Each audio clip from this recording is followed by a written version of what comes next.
I think Trump's done an extraordinary job. I mean, if you look at what we laid out, in the campaign, which was a handful of things. Number one, stop mass illegal immigration, limit legal immigration to get our sovereignty and jobs back.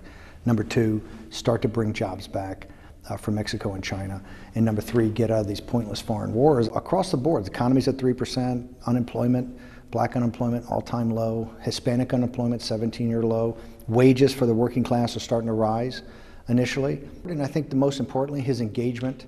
Everybody was afraid that America was going to be isolationist, that America first meant some sort of, return to what Lindbergh wanted in the 30s, and it's been the exact opposite. I mean, he promised on his inauguration address, and I think the quote was, we will form new alliances and rejuvenate old ones, and with the civilized world, eradicate radical Islamic terrorism from the face of the earth, starting with ISIS. It hasn't been perfect, but I think directionally he's accomplished a lot, and I think he's very well positioned for this fall. You talk about directionally. If you look from the outside, you see this high staff turnover, you see the endless leaks, you see the divisions, you see the jobs unfilled at the State Department, you see, to a certain extent, chaos. Is it healthy for America to be governed like that? I think I refer back to the signal and the noise.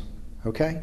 Donald Trump's a disruptor. He's an entrepreneur. The campaign ran like this. He has a certain House style that at 71 years old you're not going to change. You have about 5 or 6 people directly reporting to him. He's much more comfortable. He has his sea legs now, and I think you're starting to see much more action-oriented coming out of the White House. Are you one of those? Are you back?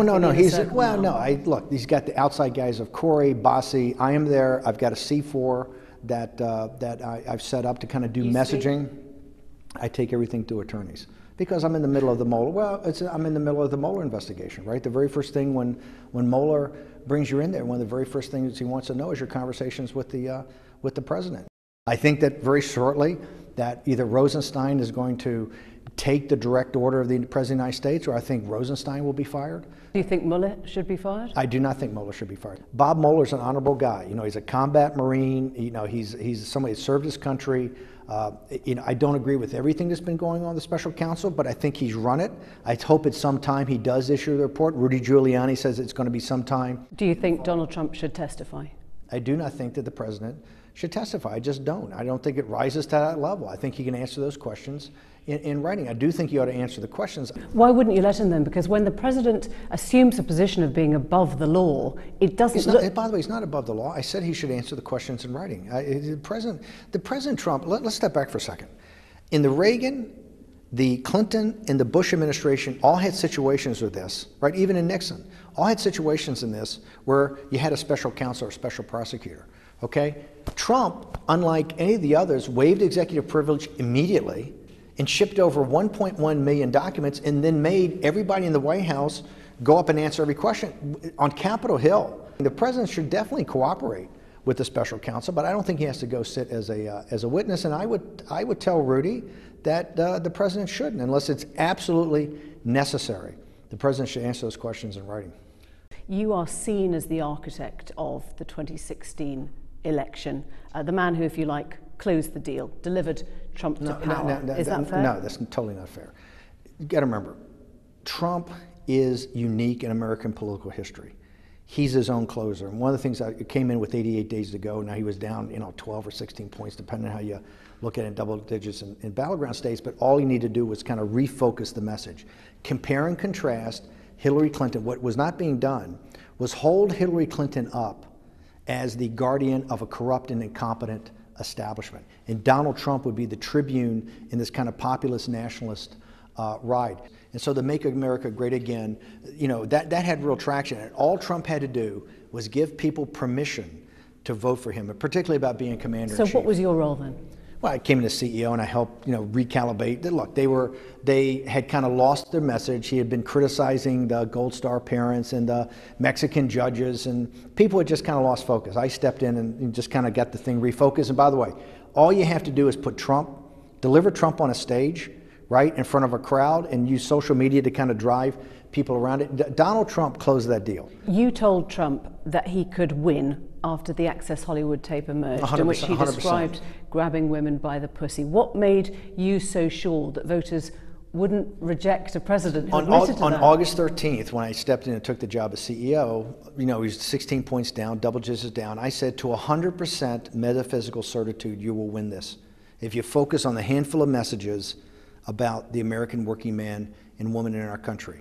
And on Billy Bush weekend, where people were losing their heads and running around, and you're going to have Mike Pence and Condi Rice run as a ticket, and Trump's got to jump out of the race, and Paul Ryan says, I take back my my support of Donald Trump, and everybody's bailing out. I said, look, as we went around this thing, I said, you still have 100% certitude you're going to win. And he got upset. He says, don't give me 100%. Tell me what the real number is. I said, it's 100%. I said, they don't care. What they're fighting for is their country. Trump had talked about grabbing women by the pussy. You have now said that the Time's Up movement is the most important movement. It's going to overdo 10,000 years of history. It's the competing movement to the populist nationalist movement, yes. It's very powerful. Right. It's trying to upend 5,000 years or 10,000 years of the patriarchy, yes.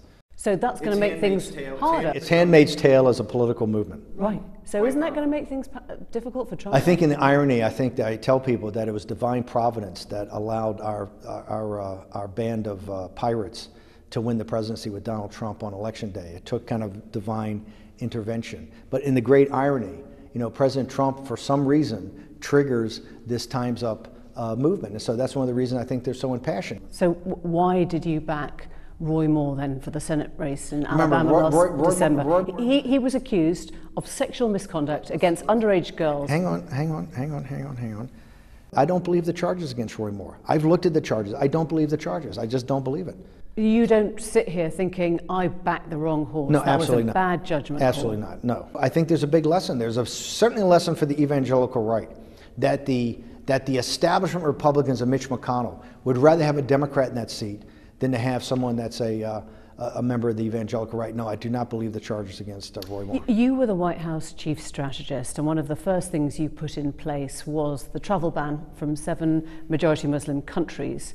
On the campaign trail, many will remember that Trump had called for a total and complete shutdown of Muslims entering the country. So the ban was anti-Muslim, wasn't it? No, it wasn't. We took that. Remember, this was about extreme vetting. This was about vetting so that we couldn't have the problems that occurred in Europe, or we had in the United States. This was all about extreme vetting. What we did was we took the list basically from the Obama administration. A total and complete shutdown of Muslims entering the country. That was his line on the campaign. Well, it was a line that before I got there. It wasn't after August 13th, and I don't ever remember him using that line about no Muslims. By the way, the ban included countries like Iraq, and after we reviewed it, in Iraq and other people came forward with better vetting techniques, they were taken off the list. And so this was, by the way, this was about the President of the United States, the Commander-in-Chief, which I think the Supreme Court's going to support, having the ability to make sure that he can keep the country safe and extreme vetting. We're having problems with Muslims. We're having problems with Muslims coming into the country. Now, well, we did have problems because radical Islamic terror came over here. He didn't say that. He just said Muslims. Okay, but the radical Islamic terrorism were Muslims. Right? I don't think he made a case that all Muslims should be banned. We didn't. Donald Trump has gone out of his way to embrace Muslim countries. Look at what's just happened with the JCPOA. The central tenet, Pompeo gave the 12 points yesterday. The bulk of those points are about interconnecting Iranian behavior with its expeditionary exporting of Hezbollah terrorism against Sunni Arab countries, Muslim countries. So how can anybody sit there? You're saying to me, how can anybody sit there and say Donald Trump has not been someone that's embraced the nations that are tied to Islam? You're saying he pulled out of the Iran deal because he loved Muslims. I'm saying he pulled out of the Iran deal because he thought that both Iran's efforts to get a nuclear weapon and, most importantly, that its behavior with Hezbollah was a problem with the nations in the Middle East and the nations in the Gulf and Israel. Yes, he absolutely did that. It was not looked to mock Muslims, and I think no president that I've seen in living memory has done what President Donald Trump has done and gotten no credit for working with the Muslim nations of the world for their security and peace. I want to get to Steve Bannon, the ideologue. You told The Hollywood Reporter, darkness is good. Dick Cheney, Darth Vader, Satan, that's power. It only helps us when they get it wrong. Meaning? Well, I was telling that people are, particularly the Democratic left and the opposition party media, that if you have because I was very unknown at the time being on the campaign, that if you have this, and they all say, oh, you're Darth Vader, you know, you're Satan. And I just said, hey, you know, it's not so bad having that reputation. I'm not there to make friends. I'm not there to have the media be my buddy. I'm not there to impress Democrats. I'm there to do a job. And so I said, hey, if that's what, because the guy was saying they think you're Dick Cheney, they think you're Darth Vader, they think you're Satan. And I said, you know, darkness is good, because darkness puts out something of being a honey badger, that you don't care and you're just going to get the job done. So I'm not worried about my image. I'm not worried about if I'm looked at as a nice guy or somebody that you're going to have a beer with. I could care less. I'm there. You know, I served in the military. I come from kind of a blue-collar Democratic family. I'm there because I believe in this populist movement. I believe in this nationalist movement. I've been working on it since really the financial crisis of 2008. In our viewers' minds, you are the man who's driven a nationalistic, divisive, dangerous, arguably racist agenda right into the mainstream. You've emboldened white supremacists. You've allowed, as one person put it to me, the Ku Klux Klan to see, this is the opposition party. This is why the media has no credibility. This is why the great BBC and the Financial Times of London and The Economist and the New York Times and the Washington Post and the Wall Street Journal, all the mainstream media, which are basically the communications department for the global elites. Okay, so this is why you get, because you sit there in nonsense. Economic nationalism, and I've said this in every speech I've ever given, and you look at the policies of Donald Trump and it backs it up 100%. Economic nationalism doesn't care about your race, doesn't care about your gender, doesn't care about your ethnicity, doesn't care about your religion. What it cares about, doesn't care about your sexual preference. The only thing it cares about is our U.S. citizen of the United States of America. And look at Donald Trump's policies. Okay, Donald Trump's policies by limiting massive illegal immigration. Massive illegal immigration is a scam of the globalists, supported by the BBC, in the Wall Street Journal, in the Financial Times. Hang on, because it's there to suppress the wages of the black and Hispanic working class by giving unlimited competition on labor. Donald Trump has gone out of his way to restrict, even without having built the wall, to restrict illegal alien labor, and you're starting to see wages rise. You're seeing wages in agriculture and construction start to rise. You have the lowest black unemployment in history, the lowest Hispanic unemployment in 20 years. Those things didn't just happen. They're the active agency of Donald Trump and these policies. These policies are the not just least racist, the racist policies before are to have unfair competition. Help me understand economic nationalism, because it sounds like a grandiose phrase which has no basis in economics. It is a blame the foreigner strategy at heart, isn't it? No, look at this for a second. First off, England's a great example, because this radical idea of free trade, the British didn't do it when they built their empire. Right now, there's not a world of free trade. The United States is open for trade, but we're against a mercantilist power in China. The United States is a tributary state to China.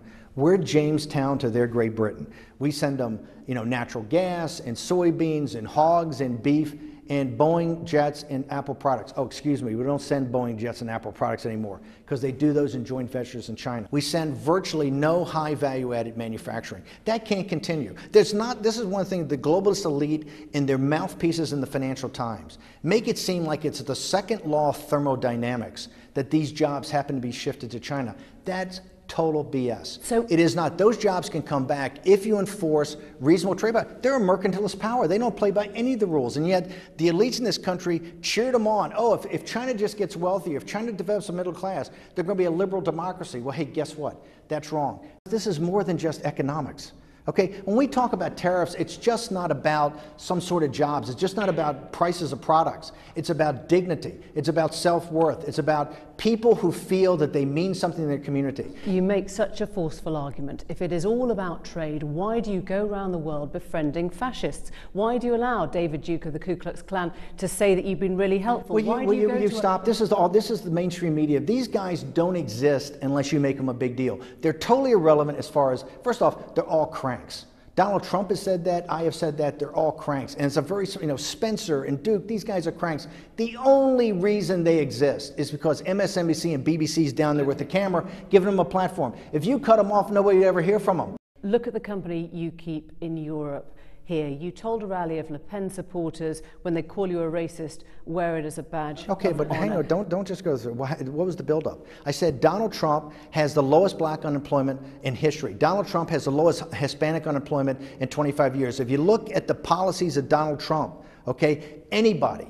Martin Luther King would be proud of him, of what he's done for the black and Hispanic community for jobs. So I said, if what they're going to do... You think Martin Luther King will be proud of Donald Trump as president? His economic policies to black... By the way, it's the lowest unemployment in recorded history. You don't think Martin Luther King wouldn't be proud? Look at the unemployment we had in the black community 5 years ago. You don't think Martin Luther King would sit there and go, yes, you're putting young black men and women to work, the lowest unemployment we've had in history, and wages are starting to rise among the working class, and you finally stop the illegal alien labor force that's coming in and competing with them every day and destroying the schools and destroying the health care? Absolutely. Do you think getting out of this... Look, the capitalists and globalists, they want unlimited labor, right? Because that's why they can pay $10 an hour and not pay for the schools and not pay for the health care. So when I was sitting there with Le Pen, I said, when you have that record and they call you a racist, it means they can't debate the facts. Wear that with pride, and I wear it with pride. When they call me a racist, I go, you know why you're doing that? Because you don't want to talk about economic nationalism. You don't want to talk about that it has nothing to do with race or gender or ethnicity or religion. You don't want to talk about what the facts are. You want to smear somebody, and here's the beauty of it. It's a loser. Okay, identity politics is what Hillary Clinton ran behind. The smart people in the Democratic Party understand that. They understand they have to have a counter narrative to Trump's economic policies. And you're seeing the smartest people in the Democratic Party sit there and go, hey, we can't keep doing this identity politics thing because it's not working. Let me ask you to be clear then. The message on the Statue of Liberty is now past its sell-by date. That's not true. That's not true. We don't want you poor. Don't bring us your poor anymore. That's not true. Listen, we let in more people than any nation on earth. What we have to do is to focus on American citizens, okay? What we have to do is make sure that it's immigration that's correct for the country. 50% of the families in this country, 50%, can't put $400 together in cash in case of emergency. That's a disgrace. Before we leave this completely, and I know you don't mind because you raised Martin Luther King, there is one specific set of events when you were in power, the Charlottesville Protests. Richard Spencer, a prominent white supremacist, was a speaker. He's somebody who proposes, peaceful ethnic cleansing in Europe. After the death of that female protester, President Trump criticized violence on many sides. Well, President Trump was saying, this, I'm from the South, okay, I come from Virginia. That was a protest about the statues of Confederate generals.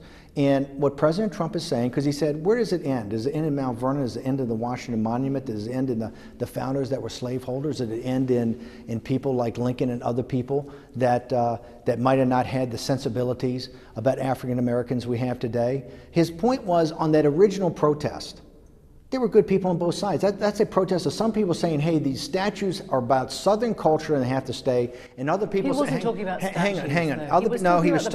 He was talking about the protest, but he was talking about that protest. Okay? And he said they're good people on both sides, right? Because there are people that want the statues to come down immediately or to be put up. The violent protesters, and this deals with the Richard Spencers and that crowd of neo-Nazis and neo-Confederates and KKK that have no place in political society, okay? And the Charlottesville police should have never, they were coming there looking for a fight, they never should have given them a permit, and that's because local authorities let these guys go. These guys are thugs and looking for trouble, but however, the Antifa guys are just as bad. They're there, they come fully loaded, they're looking for a fight. That was a dumb thing to say, wasn't it? I mean, in the heat of it, it was a dumb thing to say. I don't agree with that at all. I think that he was saying, we look at context, and I think he had the most brilliant thing he said. His point was, where does it end? You're going to take down Mount Vernon? You're going to take down the Washington Monument? You know, Washington was a slaveholder. You left the White House shortly after that episode. Was it because you fell out with the... No, it's 1 year. I told Maggie Haberman very early on. In fact, I went to John Kelly at the 1st of August and said, I'm out of here on the 14th. I came to work on the campaign on the 14th of August, and I left on the 14th. I gave it. You got fired? Oh, no, absolutely not. In fact, ask John Kelly, John Dowd. I went to those guys on the 1st of August, and they went to the president and said, hey, when Reince left, John Kelly's coming in, I'm going to take off. You called Ivanka dumb as a brick, and you called Ivanka dumb as a brick. Is that right? I can neither confirm nor deny. I haven't read Fire and Fury, but Don Jr., treasonous behavior. But I did correct that later and said that was for Manafort. Don Jr. is a real patriot. He's a good guy. It's hard to come back. If you've fallen out with the Trump family members, it's hard for you to come back. I don't think so. I think the president is a very practical guy. Is he an imperfect vessel for revolution? You know, Donald Trump is a unique combination of characters. He's an entrepreneur. I think people forget that he didn't come from corporate America. He didn't come from big corporations. He's a street fighter. If we hadn't had Donald Trump, we would have not won in 2016. Let's go to the midterms. Right. The Democratic Party, they've been wishing for this since 2:30 in the morning on the 9th of November 2016. What they wanted is a do-over.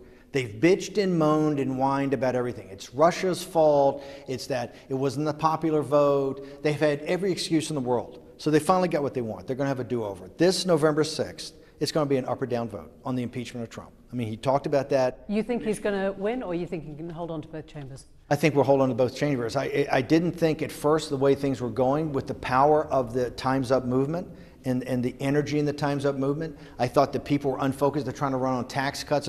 You can't. This has got to be very simple. To bring the base out, to bring the deplorables out, you're going to have a proposition. It's a national election. Donald Trump is on the ballot in every congressional district. You're not voting for a congressman versus another congressman. You're voting for Donald Trump versus Nancy Pelosi. Because the first thing that she's going to do, the first thing she's going to do is impeach you. And so I think if you make it an up or down vote, and then everything goes up underneath that, all the great economic policies he's done, the national security, the deals that he's trying to get done with Korea, what he's doing in the Persian Gulf, what he's doing with Iran, destroying ISIS, it all rolls up into one simple question. Do you want him impeached or not? And the Democrats, by the way, the smart Democrats, Rahm Emanuel and guys like Joe Scarborough and even Nancy Pelosi say, oh, no. We can't talk about impeachment. We can't talk about impeachment because they've done the polling. They understand if we make this about impeachment on November 6th in an up or down vote, the deplorables will turn out. And I got to tell people, I think the intensity of this campaign as it picks up over the summer we're going to have a turnout like a presidential election of like 2008. It's going to be massive. It's going to blow out numbers for any midterm. His second presidential run is this year. His second presidential run is this year because it's going to prove whether he's got a presidency or not, because the Democrats are full-throated. They want to do one thing. He's triggered them. They don't think that he's a legitimate president. Europe. As well as the National Front, you've supported Fidesz in Hungary, Viktor Orban's party, and the recent success of Matteo Salvini, La Liga in Italy. Is that what you think the future is, the end of liberal democracies in Europe? Well, why do you say liberal democracies? The last time I looked, they were all voted into office. They're populist. This is another thing. You know, the BBC and the Financial Times and the Economist are all in meltdown. Okay, guess what? The globalization project that you promoted was wrong.